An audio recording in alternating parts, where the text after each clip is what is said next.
léegi nag ginnaaw bañ ca noppee. wax naa la léegi ne ne Alioune Sall wax na ci. d'accord naa lam ci d'accordal naa ko moom ak waxam ci. lam ca wax d'accorduma ci. waaye amaana wax gi mu ci wax man d'accord naa ci. geneen nitu diine gu ci waxit lam d'accord naa ak yow ci sag wax. xëy na la ngay wax laay xool man d'accord naa ci wala d'accorduma ci principe bu diine ci débat wu diine pas ci sama xel wala lii moo ma neex wala neexuma. waaye kenn nag d'accorduma mu wax ci. muy ngóor soosu ñu naan Guy Marius Sagna. lan moo tax d'accord ci. lu ci yoonam te nga nangul ñi leen ñu wax. Guy Marius Sagna lu ci yoonam. lu tax ma nangul Alioune Sall mu wax ci Alioune Sall ab jullit la. Alioune Sall nitu diine la porteur de voix la borom xam-xam la dañ koy déglu ci diine man mii dama koy déglu. tey kii di jariñu ca xam-xamam mais Guy Marius Sagna première du ab jullit. xanaa jàngoo làkkum diine ko walee diin. mais débat wu diine la lii araam na lii dagan na ku dul ab jullit lu ci sa yoon dañu waxante dëgg bu doon débat wu société la.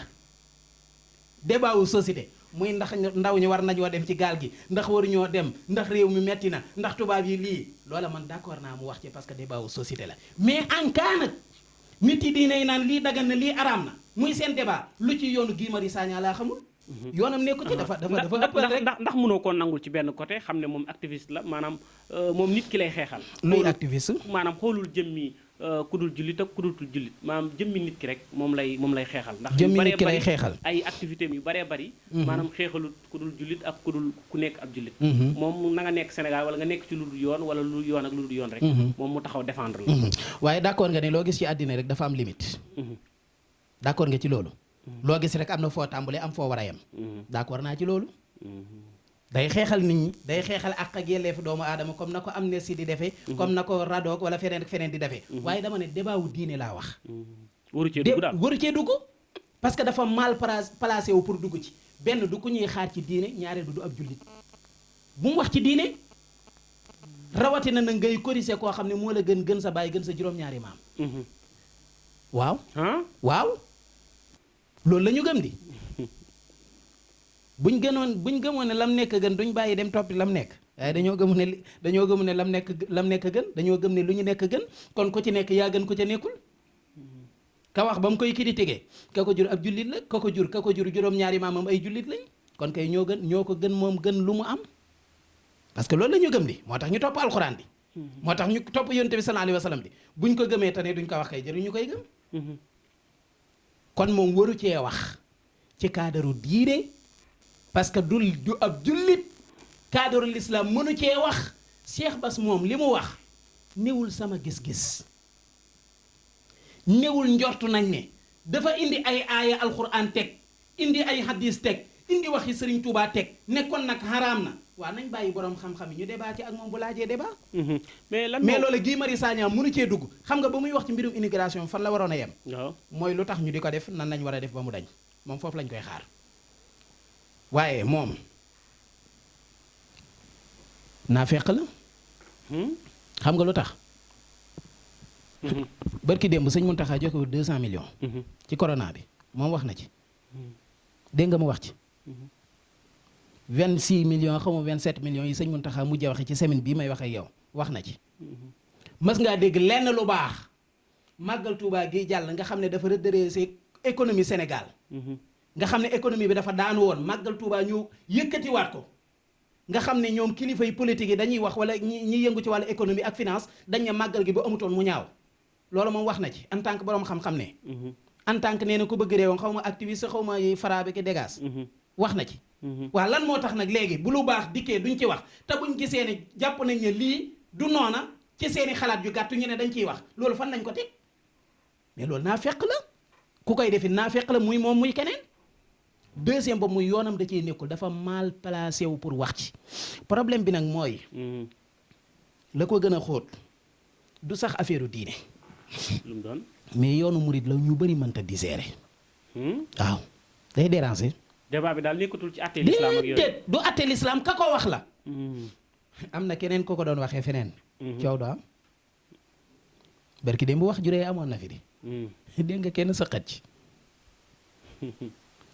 nañ jiital suñu xel. kenn sëqatu ci problème bi mooy fañ ko waxee.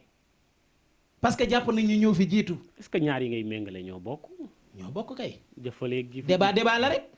waaw. débat bi xëy na ci biir kër la bii nag ci. lépp bee ci ñëpp biir ko kër bokk. la di. Cheikh Bass Abdou Khadir. porte parole des Mourides. muy waxee ki Mouritam. lu ci yoonu Guy Marius Sagna nañ ma tontu. kër la rek delloo naa laaj. Cheikh Bass Abdou Khadir laa wax. porte parole Mouride yi. di wax ak Mouride yi ku dul Mouride lu ci sa yoon. dégg nga ca biir wax ja sax mu ne am na sax dëkk bu ñu wax ne ma lu mat fukki nit ak nangam faatu nañ ca te ñun ñëpp ay taalibe lañ. kon kay ñoom lay waxal. keneen ku dul murit boo ci gisee sa bopp ci lu baax it nga jël ko jëfe ko ba tey ci nga bokk ndax mbir mi yaatu na waaye nag bu dee en cas débat nag porte parole des murit la ñu wax di waxuñu porte parole des l'islam. yeneen tarixaan fi du seen porte parole. porte parole murit yi la kon kay bu génnee wax ci ndigalul ki fi nekkal murit yi lay waxal. pourtant ñun li ñu jàng ci suñuy sart muy suba bu sëñ Muntaxa ne woon am murit fu mu toog na fa dee bu mu jóg li ñu gëm ñun dañoo war a dee ci saasi. bu boobaa ñoom nuñ koy débat seen yoon nekku ci de. parce que yow ba ngay doon murit dañ laa forcé. ndax mas nañoo teg paaka ci sa pour gi naan la doonoon murit wala ñu ray la. mas nga dégg Sénégal koñ ni kii dañ koo forcé mu doonu murit. déedéet. ñaata nit nga gis ñu judd seen ndey seen baay yëpp dooni murit ñu doon leneen. parce que leneen a leen neex. am nañ ci droit. waaw léegi nag kon kilifa murit gi guy waxe ki muritam lu ci yoonu gii. kon kay débat la rek kër la rek. xanaa kay kër gee ña muy waxal daa gën a yaatu ñii ñi muy waxal rek. mais problème mu murit la. sëñ Touba boo gisee Masaalikul Jinaan bi mu ubbee. xam nga ñu bari dañoo jëfur. waaw dëmm yëpp a jëfur. li ngay wax garaaw na sëñ. waaw dëmm yëpp a jëfur. coow li dañu woon kur attaques yi di bàyyi koo fu ne. te ñi koy attaqué pourtant ay jullit lañ. waa léegi xanaa. jumaa ju ñu tabax. tabaxal ko yàlla. tax laa jëfurloo. te yow nga ni nitug yàlla nga ci diine ngay yëngu. waaw dañ koy seetaan. bu fekkoon sax xëy na leneen a la jëfurloo beneen organisation bu réussir boo xam ne xëy na laalul ci lislaam waaye jumaa ju ñu tabax. mu gën a rëy ci Afrique. gën a rafet ci Afrique. léegi boo ne grande mosquée de Dakar Massalikul Jinaan la. grande mosquée lu muy tekki gën a rëy. gën a yaatu gën a rafet. ëpp doole gën a mag. Masalik la. grande mosquée de Dakar Colobane la nekk. Massalikul Jinaan la. loolu nag la ñu bëri mënta deseere. grande mosquée day am benn bi ñu fi ràññee de Kalidou xanaa. la fi woon. mooy bu bi nekkoon côté Petersen RTS waaw. waaw boobu la woon. Adam ancien la. am na beneen kon bu ko. ah waaye yow wax dëgg yàlla nag kay tey jii kër gii ñu ne mooy kër gu mag gi. buñ tabaxee kër gu ko gën a mag. bee ancien lay doon lan mooy indi baatu ancien te ancien grande mosquée la. actuel grande mosquée Massalikul Jinaan la. waxuma ko pour sëñ Touba laa gëm. mais mooy li am. ku ko nangu. mooy li am ku ko bañit mooy li am. kon mbir mi sëñ Bamba la. sëñ Touba nag kum déranger moom nan ngaa sonn. parce que darajati taxlu walay satan xafidu wa man naha minal wara xaf di xofi sëñ Touba ne sama daraja moom day jóg rek. dafa am ndeysaan mel na mag mu baax. Cheikh Saadou Abi. ci kilifay xaadir yi la bokk. xam nga mag ñi dañoo ñàkkoon kiñaan ñun ñoo fi nekk di telli ka rajax waaye ñoom ci seen biir. ku nekk nanguloon na sama doom cër bi mu amoon. Seydi Hadji Malick. boroomu cër la nitug yàlla la. nanguloon na sëñ Touba ab cëram sëñ Touba nitug yàlla la nanguloon na Seydi Hadji Malick ab cëram. keneen ak keneen Cheikh Bou Kounta Ndiassane Mame Abdoulaye Niass Cheikhu Canaba ku nekk nanguloon nga sama doom sab cër. kilifa googu dane sëñ Touba day. lu nekk ku ne suñu borom jagleel na la lu ne waaye dafa am loo xam ne wàllam la nag muy xol yi moom la ko yàlla jagleel bu ko kenn jéem a xëccoo moom. te gis nga jamono jii ñu toll. kanam rek la jëm. nit ñi dañuy gën a gëm sëñ Touba di ko gën a yaakaar di ko gën a wóol di ko gën a bëgg. di gën a ñàkk sago ci moom. ñàkk sago googu mu di ñàkk sago ci sëñ bi nag. loolu la ñu bëri mënta di seere. man awma sago ci sëñ Touba. waaw tey boo ci waxoon lu jar kii léegi ma jaxase sama néeg bi taal ko. bu dee lu ne ci sama kanam danaa ko ràññaan jàll. ngëm-ngëm boobu ak pas-pas boobu nag nga xam ne murid la ko yàlla jagleel loolu la ñu bëri mënta di seere. mais nag loolu la yàlla dogal heureusement.